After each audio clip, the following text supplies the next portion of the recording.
பத்திரிகை நண்பர்களுக்கு வணக்கம்.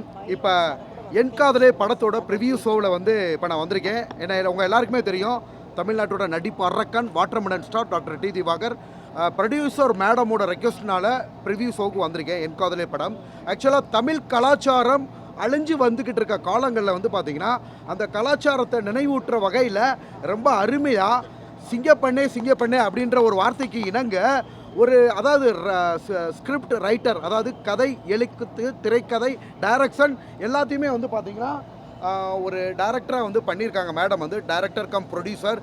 அதாவது இது ஒரு ஃபர்ஸ்ட் டைமாக இருக்குது. ஒரு பெண்ணே பார்த்தீங்கன்னா ப்ரொடியூஸ் பண்ணி டைரக்ட் பண்ணி நல்ல ஒரு கதையை மக்களுக்கு விருந்தாக அளிச்சிருக்காங்க. ஆக்சுவலாக எல்லாருக்கும் சொல்லிக்கிறது என்னென்னா, நிறைய திரைப்படங்களில் பிரச்சனைகள் வருது.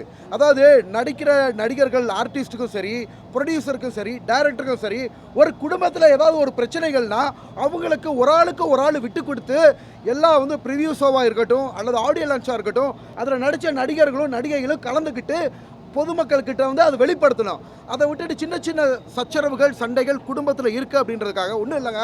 இப்போ பிள்ளைக்கு கல்யாணம்னா அவங்க அப்பா அங்கே வராமல் இருப்பாரா? அது மாதிரி தான் தமிழ் திரையுலகங்களில் சில விஷயங்கள் நடந்துக்கிட்டு இருக்கு.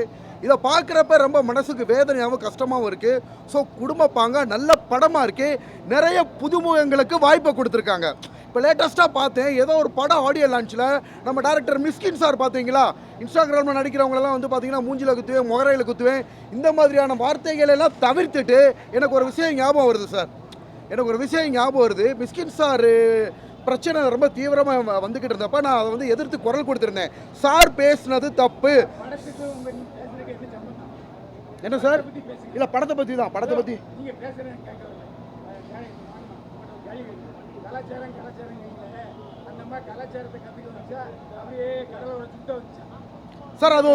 சார். அது ஒரு படம் சார், அவங்க சரி கேளுங்க சார். சார், அது அவங்க படம் திரைக்கதை படமா எடுத்திருக்காங்க, கலாச்சாரத்தை பத்தி சொல்லியிருக்காங்க. அதை ஏன் சார் அதை பத்தி நானும் ஒரு படம் பார்த்துருக்கேன். நான் படம் பார்த்தப்ப அந்த படத்தை பத்தி இல்ல சார், இவங்க படம் எடுத்திருக்காங்க, அதை படம் பார்த்துருக்கேன். ஒரு பொது மனிதனை நான் கருத்து சொல்லக்கூடாதா? நான் என்ன சார், பிரஸ் மீட்ல தான் சார் சொல்றேன். இல்ல சார், நான் பேசிக்கிட்டு இருக்கப்ப நீங்க இடையூறா வர்றீங்களே, இது ஒரு சபை நாகரிகமா? நான் இல்ல சார், நான் பேசுறேன். பத்திரிகை நிருபர்கள் பேட்டி எடுத்துக்கிட்டு இருக்காங்க சார். இது நாகரிகமா சார்? பிரஸ் மீட் நடந்துகிட்டு இருக்கு, நான் பேசிக்கிட்டு இருக்கேன், நீங்க ஊட பேசுறது நாகரிகமா? டீசென்ட்டா நீங்க? ஏன் சார், சார் ஒரு சீனியர் என்ன சார் பேச விடணும்? பிரஸ் மீட்ல ஆன்சர் பண்ணிக்கிட்டு இருக்கேன், கேட்டுக்கிட்டு இருக்காங்க சார். நீங்க நான் பேசுறது முடிச்சதுக்கு அப்புறம் வாங்க சார். அதுதான் சார் சபை நாகரிகம், அதுதான் சார் சீனியர் ஆர்டிஸ்டுக்கு உண்டான ஒரு மரியாதை. நான் பிரஸ் மீட்டுக்கு மீட்டிங் கொடுத்துக்கிட்டு இருக்கேன். என் காதலே படத்துல சார் பேசிக்கிட்டு இருக்கேன் சார். நான் முடிச்சது வாங்க சார். அதுதான் சார் ஒரு சீனியர் ஆர்டிஸ்டுக்கு, நடிகருக்கு அழகு சார். உங்களை விட நான் ஒரு சின்ன பையன், குழந்தை மாதிரி. ஒரு பிரஸ் மீட் இவ்வளோ பேர் கேட்டுக்கிட்டு இருக்காங்க, அவங்களுக்கு ஆன்சர் பண்ணிக்கிட்டு இருக்கேன். இடையில இன்டர்ஃபியர் ஆகலாமா? சொல்லுங்க சார். நீங்க உங்க வேலையை முடிச்சுட்டு பேசுங்க சார். முதல்ல நான் பேசிக்கிறேன் சார். சார், என் காதலே படம் சரி கேட்டாங்க, நான் தான் பதில் சொல்றேன். பதில் சொல்ல விட மாட்டேங்கிறார்ல. இல்ல சார், சார் ரிப்போர்ட்டர்னாலுமே ஒருத்தவங்க கதவை பதிவிட்டதுக்கு அப்புறம் அவங்க கருத்தை சொல்லணும். பேசிக்கிட்டு இருக்க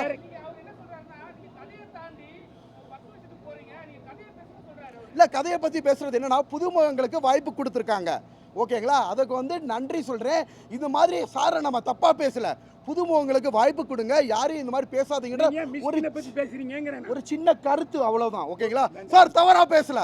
நம்ம சாரு என்ன பண்ணாங்கன்னா, புதுமுகங்களுக்கு வாய்ப்பு கொடுங்க, இந்த மாதிரி இன்ஸ்டாகிராம்ல நடிக்கிறவங்களை பத்தி யாரும் ஆபாசமா பேச வேணாம் அப்படின்னு பொதுவான கருத்தை பேசலையே சார். இவங்க ஆபாசமா பேசுறாங்கன்னு சொல்லவே இல்லை. நான் பொது கருத்தை பதிவு பண்ணிக்கிட்டு இருக்கேன். அப்படியா? சரி சார், முதல்ல என்ன பேச விடுங்க சார். அதான் 2 நிமிஷம் உங்களுக்கு டைம். எங்க டைமை வேஸ்ட் பண்ணாதீங்க. எங்களுக்கு வேற ஒரு வேலை இருக்கு. இன்னும் அடுத்த பிரஸ் மீட்டுக்கு போகணும். அப்படியா? ஆமா, சொல்லுங்க. Okay sir. ஸோ இந்த மாதிரி புதுமுகங்களுக்கு வாய்ப்பு கொடுத்துருக்காங்க, கலாச்சாரத்தை நினைவுபடுத்திருக்காங்க. நிறைய இடங்கள்ல ஆடியோ லான்ச்சில் நானும் பார்த்துட்டேன் சார். நடிகர்களோ வர்றது கிடையாது. அதாவது ஒரு ப்ரொடியூசர்னா விற்காததை விற்று, ஓகேங்களா, கஷ்டப்பட்டு தான் படம் எடுக்கிறாங்க. ஸோ அந்த படத்தை அவங்கள ஒரு நாயகனாக வந்து சித்தரிச்சு காமிக்கிறாங்கன்னா அவங்களுக்குள்ள 1000 பிரச்சனைகள் இருந்தாலும் அதெல்லாம் கடந்து வந்து பார்த்தீங்கன்னா ஒரு ஆடியோ லான்ச்சில் கலந்து வந்து பார்த்தீங்கன்னா பொதுமக்களுக்கு வெளிப்படுத்தணும், பத்திரிகை நிருபர்களுக்கும் நம்ம அதை பற்றி சொல்லணும்.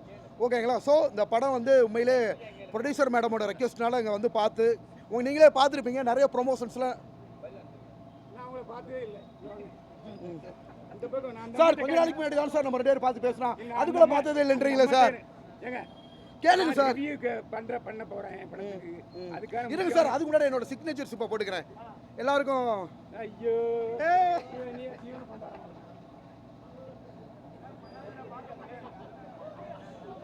வந்தியா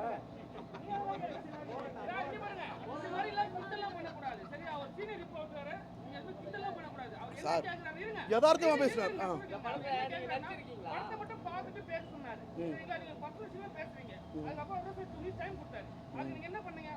சார் நான் இதுதான் பண்ணேன், அவர்கிட்ட சொல்லிட்டு தான் பண்ணேன். இல்ல சார், சார் ப்ரீவியஸ் ஷோ பார்த்துட்டு வந்து கருத்து. ஆமா, அவங்க என்ன மாதிரி ஆளுங்க சொல்லவே இல்லையா சார். அவங்க சார் இன்ஸ்டாகிராமை தாண்டி நான் 5 படத்தில் நடிச்சிட்டேன். ஓகேங்களா? அந்த படத்தில் ஃபர்ஸ்ட் படம் மே 23 ரிலீஸ் ஆக போகுது. சிறு வயசில் முதல்ல என்னை பற்றி தெரிஞ்சுக்கிட்டு பேசுங்க. சின்ன வயசுல இருந்து என்ன சார், அதான் என்னை பற்றி தெரிஞ்சுக்கிட்டு பேசுங்கன்னு சொல்ல வரேன். என்ன கேட்குற கேள்விகளை நீங்கள் அவ்வளோ பெரிய ஆளா? நல்லா நானும் பத்திரிகையில பதிவு பண்ண வரேன். என்னது அப்பா, அது வந்து ஒரு சீனு, அதை தான் நினைச்சு சின்ன படத்தனமா நீ முதல்ல கேள்வி கேட்டுற நீ பாடுங்க. ஹலோ, இல்ல எவ்வளவு பெரிய ஆளு கேட்கறேன், நல்லா தெரிஞ்சுக்கோங்க பத்திரிகை நண்பர்களே. சின்ன வயசுல இருந்து டிராமா காம்படிஷன்ல ஃபர்ஸ்ட் பிரைஸ், என்னோட சான்றிதழ்கள் எல்லாமே நான் வந்து பதிவிட்டிருக்கேன் சோசியல் மீடியால, அது எல்லாருக்குமே தெரியும். இந்த மாதிரி வந்து கேள்வி கேட்கறது முதல்ல அநாகரிகம். அவ்வளவு பெரிய ஆளா இவர், அவ்வளவு பெரிய ஆளா கேளுங்க பத்திரிகை பாடிக்கலாம், அவர் அவ்வளவு பெரிய ஆளா? இந்த மாதிரி முதல்ல இல்ல சார், இவரை விட நான் பெரிய ஆள் தான் சார். நான் படிச்ச என்னோட எஜுகேஷன் என்ன, நான் எந்த லெவல்ல இருக்கேன், என்ன பெரிய ஆளுங்க. இவர் ஒன்றும் அப்படி ஒரு ஆள் கிடையாது. நான் படிச்ச படிப்புக்கு நான் இருக்கிறதுக்கு இவர் ஒரு ஆள் கிடையாதுங்க. இல்ல மேடம், இல்ல மேடம், நான் படிச்சிருக்கேன், எனக்குன்னு ஒரு லெவல் இருக்கு. என்னை பத்தி பேசுறதுக்கு இவர் ஒரு ஆள் கிடையாது. பொறாம இருந்தா பேசலாம், இவர் வந்து அவ்வளவு பெரிய ஆள் கிடையாது. அவர் தான் சார் அந்த வார்த்தையா சார், அவர் அந்த வார்த்தையை பேசுறாரு, பெரிய ஆளுங்கிறாரு, நீங்க எல்லாரும் வேடிக்கை பார்த்துட்டு இருக்கீங்க. அது சொல்ல விடலாமா? அது சொல்லலாமா? அது சொல்லலாமா? நானா முதல்ல ஆரம்பிச்சேன், பெரிய ஆளுன்னு அவர் தானே பேசுறாரு.